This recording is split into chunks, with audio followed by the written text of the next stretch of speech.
I believe that they should love whoever they want to. Is it a good city to be gay, Cape Town? Cape Town, always. I mean, check all the people standing around just supporting us. It's amazing, man. No haters here.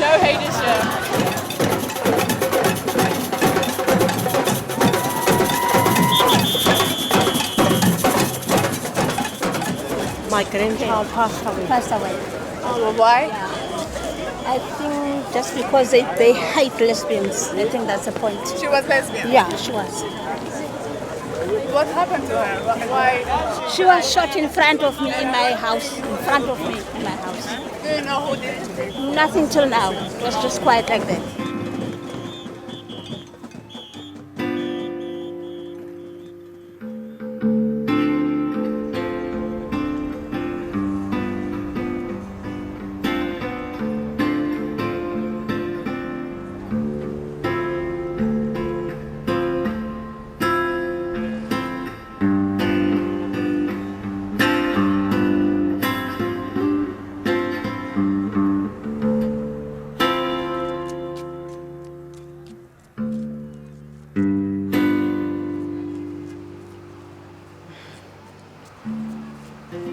It's not easy to be a lesbian in Kailicha.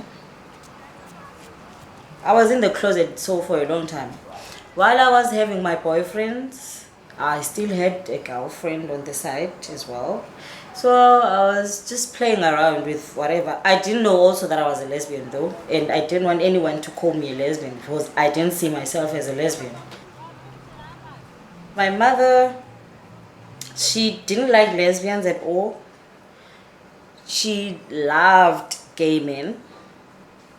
But if you are a gay woman, then to her it was something else.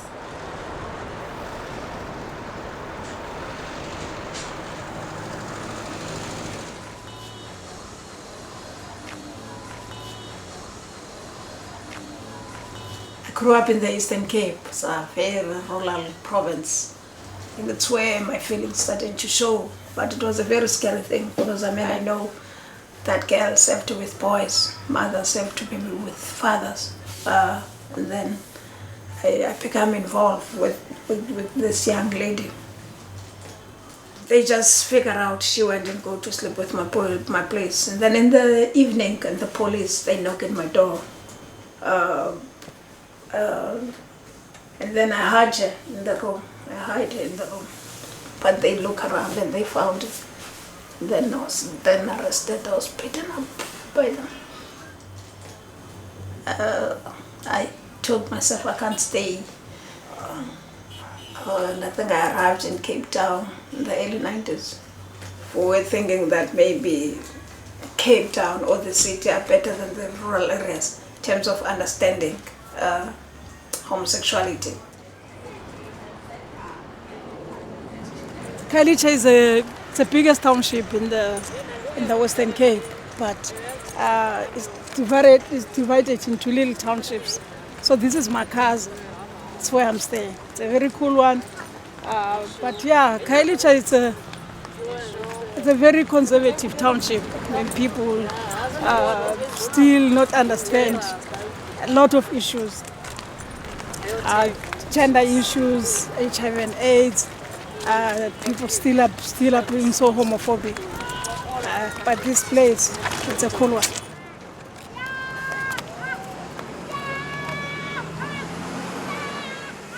Well, I guess you stay here. Most of us are not going to school, you're not working, and you don't go to nice places where you can be free of who you are. You know, clubs and stuff are in town, and places where lesbians stay free are also around town. But then if you're staying here there's no way that we can have a pride, without being intimidated or people coming to rob us or people coming want to beat you up over nothing. You always have to be cautious of what you do. You're not even able to go out with your partner around. Some people might split on you and you don't even know why, and you can't ask because if you asked, then you calling the person to come and do whatever he wants to do to you.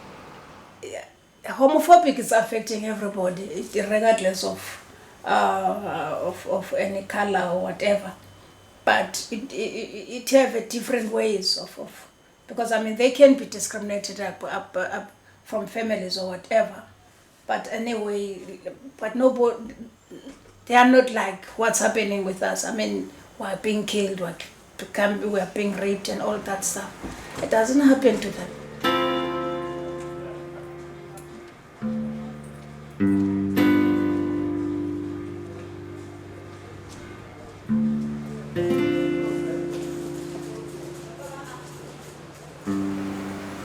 I live in Observatory, Cape Town. Observatory is it's a village within Cape Town, I'd say. Everyone knows each other. The community is very tight. You see the same people every day.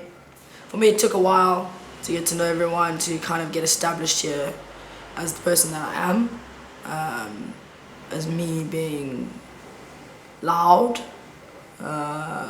outgoing, non-caring, a lesbian, so on and so forth.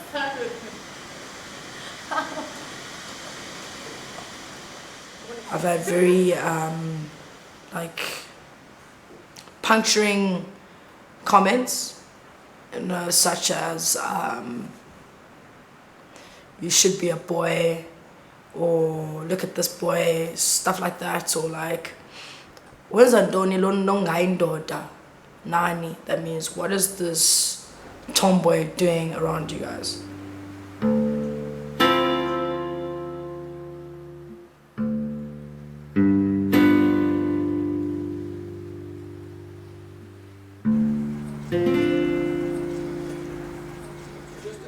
I think we live in a global patriarchal world. I think we live in a world of deep and profound inequalities between men and women.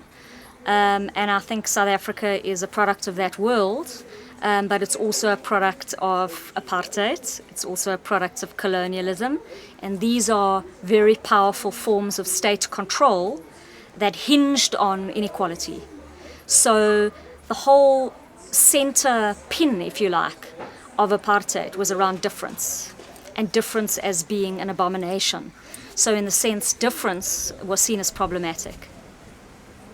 And so, you see the contradictions of life in South Africa in 2013, where you see incredible wealth, sort of obscene wealth along the Atlantic seaboard, and then gross inequality and gross abject poverty 7 kilometers away.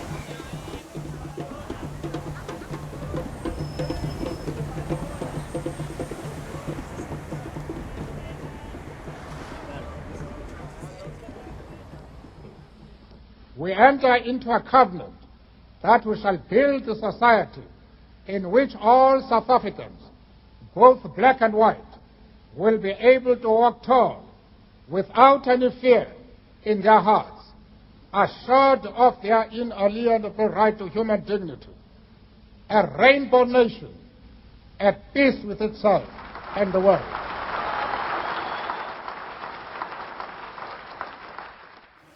We have a beautiful constitution because in our constitution it stated that gay people have rights. We can get married now these days.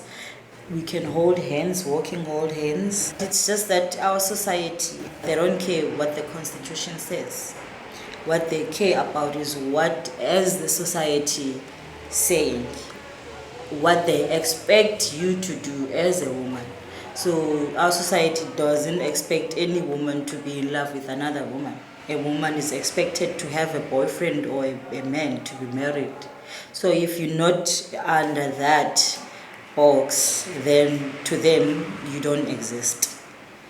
Once the whole gay marriage thing in South Africa was legalized, they just dropped it. It didn't become a priority anymore. That was it. You guys can go get married. That was what it's like. Fine. Okay, You want to get married to another woman? Fine, go ahead. And that was it.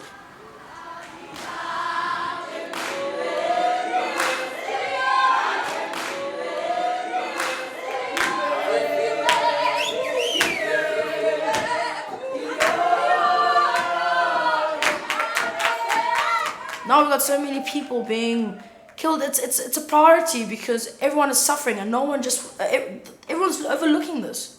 Everyone overlooks this, and everyone goes on as if life never happened, like never happened.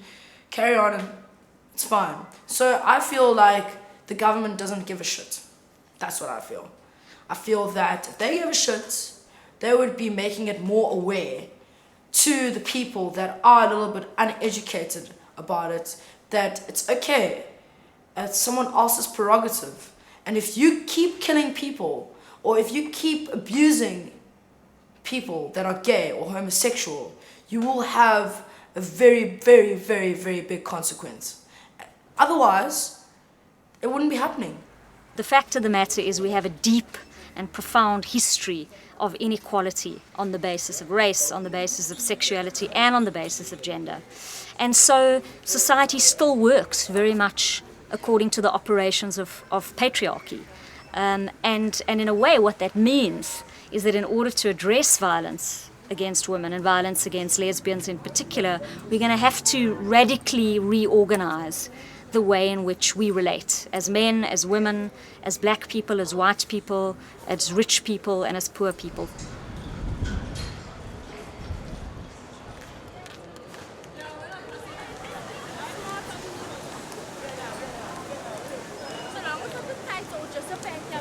It's strange to see two girls kissing in the street, you know, because like it's written, man must have a woman must have a man, not a woman to a woman or a man to a man, you see, because woman to woman can bring next generation, man to man can bring next generation, you see, so you need man and woman to bring the next generation.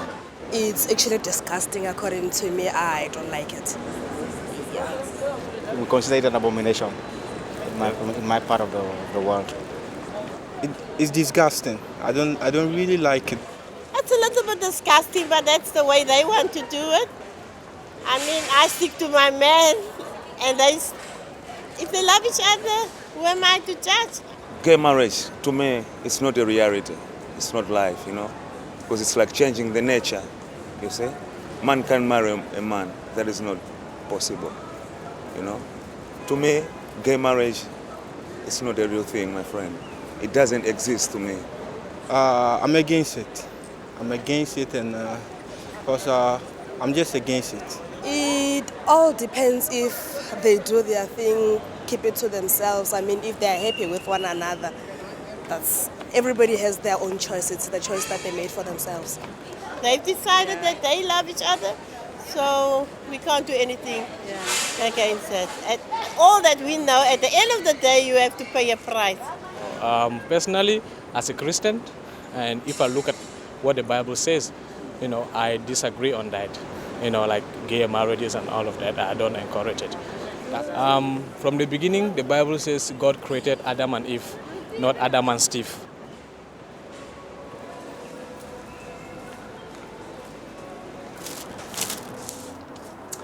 And I'll read for us verse 13. This is now God speaking to Israel, his people. If a man lies with a male as he lies with a woman, both of them have committed an abomination. They shall surely be put to death. Their blood shall be upon them. Do you get it? It's unacceptable. It's a sin. It's unnatural for a man to lie with a man or a woman to lie with a woman. Or a woman, yeah, or a woman to lie with a woman. So the church doesn't, actually God doesn't approve of it at all.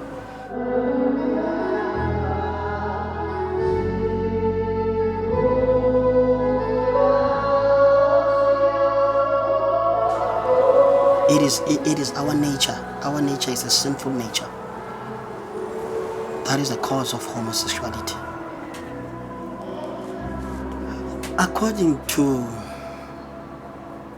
God, I don't think we, as the country, we should legalize the homosexuality, because we are falling in the trap of rebelling against God as the country, as the nation.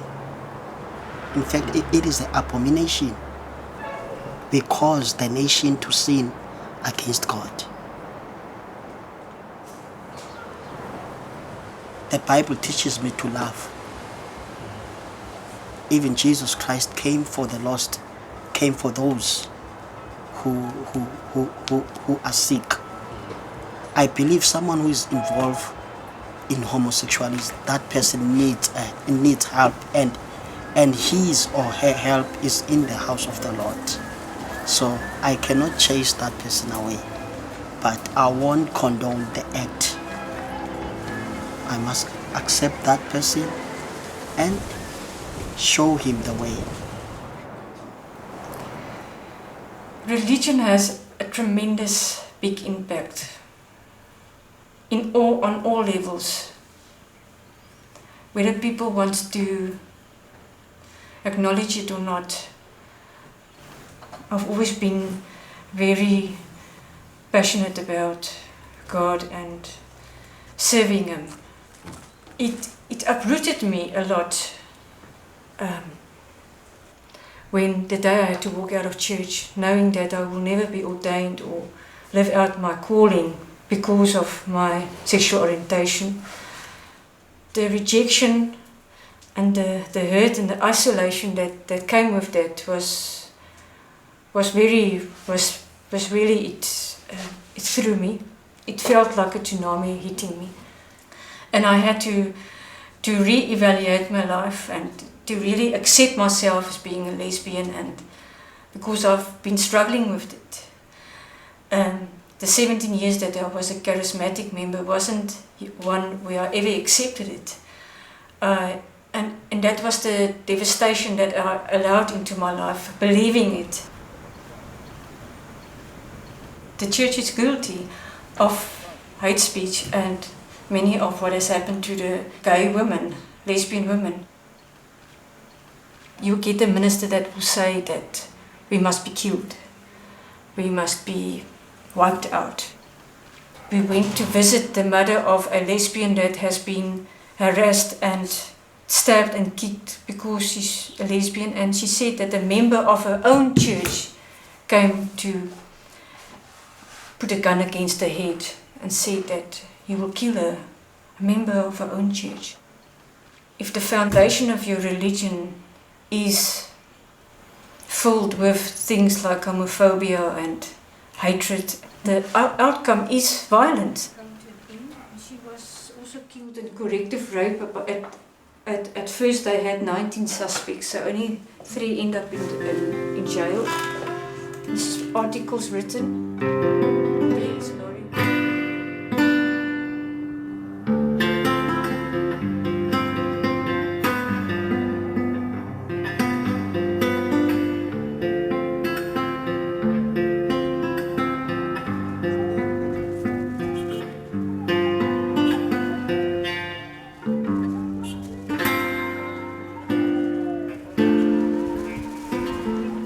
Homosexual or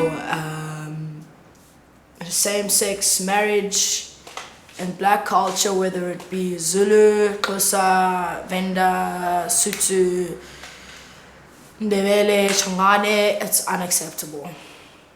I don't know the full reason behind it, but it's also it's an unknown thing. It's not what God had created. That's why the people getting raped. These beliefs are still, like, they still exist. You know, it's not just something that will blow with the wind just because certain things have happened in our country, just because the so-called white people, the westernized people are in same-sex marriages. No way, that's irrelevant to the point. These beliefs still exist. Our tradition is radical. I think it's one of the cause for lesbians to be raped, because the Xhosa men, they believe that those ladies, they do not know that they are women, so they must show them by force that they are women. Their private part is not the same with men's private part.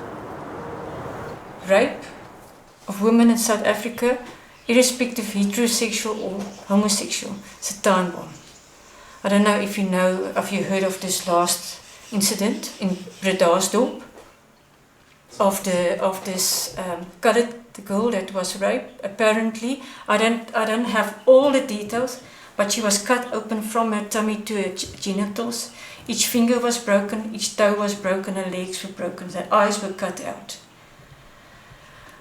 And then you wonder, why does somebody have to go through that, a woman?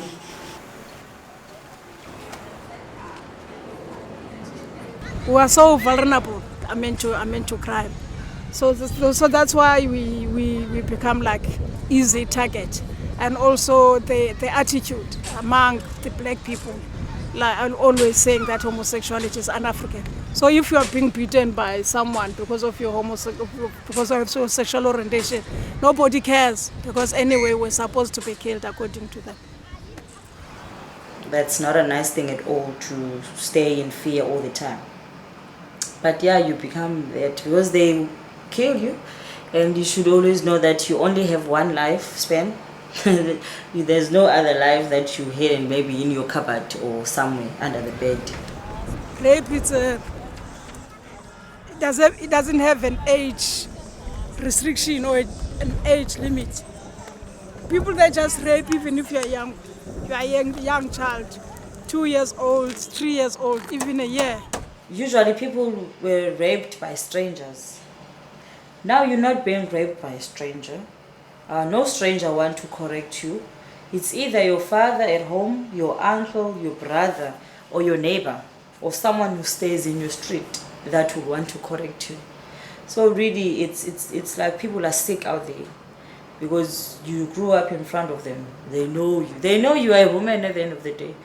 And what you do, it shouldn't matter to them because you're not hurting anyone by doing whatever you're doing.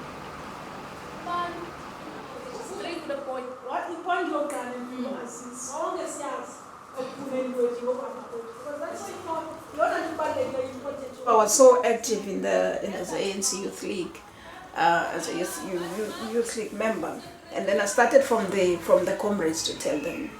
I felt that was a safe space to share that. Unfortunately, the outcome was not right. Was not what I was expecting. And then in 1993, when I was in Langa, there was a tavern that was not far, and for me at that time was a little bit crazy. So I do whatever I feel like doing, kissing in the tavern, and then I think those guys, they were just watching me. So when I left, while I was working, and then this girl was saying that there's people that are following us, but I didn't bother, and then we walked. And again, and then I think she's panic and say, they are coming to us. And then when I started to look at the back, they were so there. And then they stabbed me like there was no tomorrow. I think when they left, they were sure that I was dead.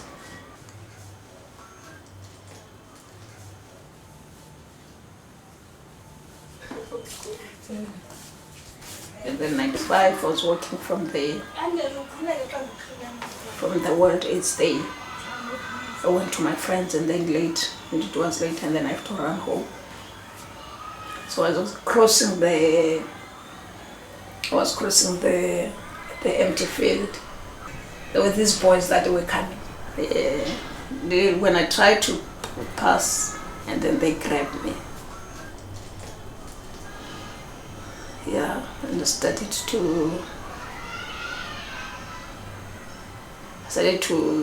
little bit to fight, and then they take a knife. But you say knife it's a gambling thing. See, I was stabbed before, so I was not so much scared. I knew, man, if they're going to, to stab me, maybe it's not going to be so fatal. I can still run. But they just now take after gun. No, then I couldn't take a chance. I guys, please, whatever you do. Yeah, and then they raped me. But it was so strange the way my body reacted. I just my body just become numb. I can't even tell anyone what does it look like. I don't know.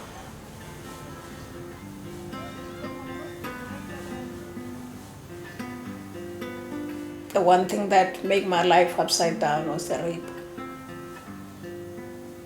I think from then I told myself something's not okay, and then I can't just keep quiet.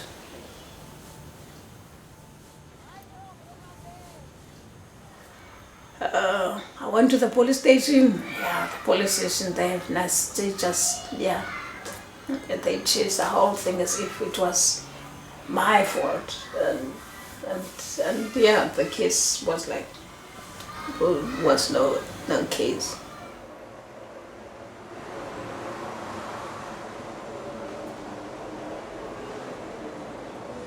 The police, they're very slow, one. And two, if no one goes to them, no one pushes them, they won't be doing it. So I had to make sure that the perpetrators, they get them. It was a struggle because every time we will have to go to the police station. Every time we the ones who were investigating, and we will have to investigate for the police and then go give them the information so that they can follow up.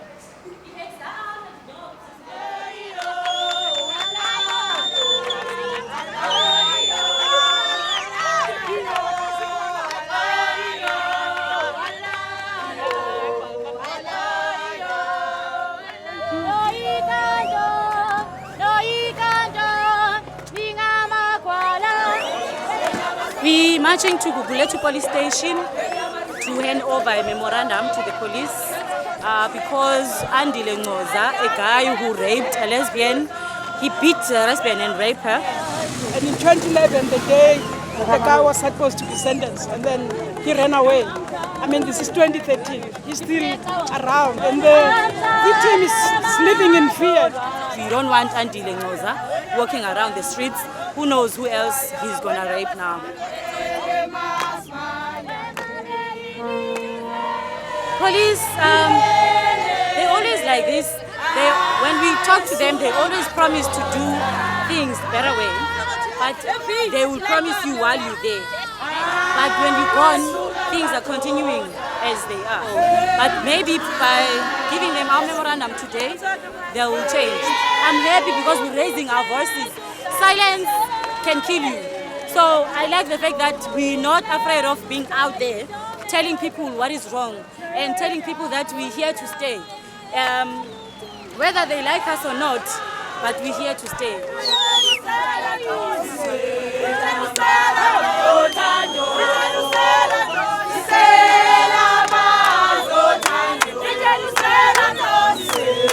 But it's our community also.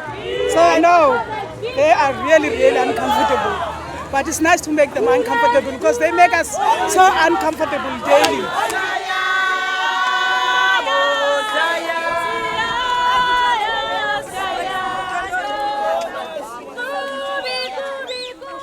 So here I am today, also fighting for the cause and trying to changing attitudes and hoping that other people don't have to go through that what I've been through. So if I can help one little bird back to its nest, then my life has had its cooling.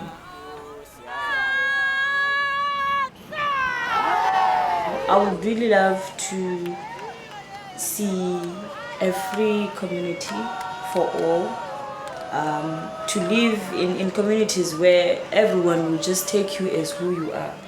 People won't judge you, you won't be discriminated at all.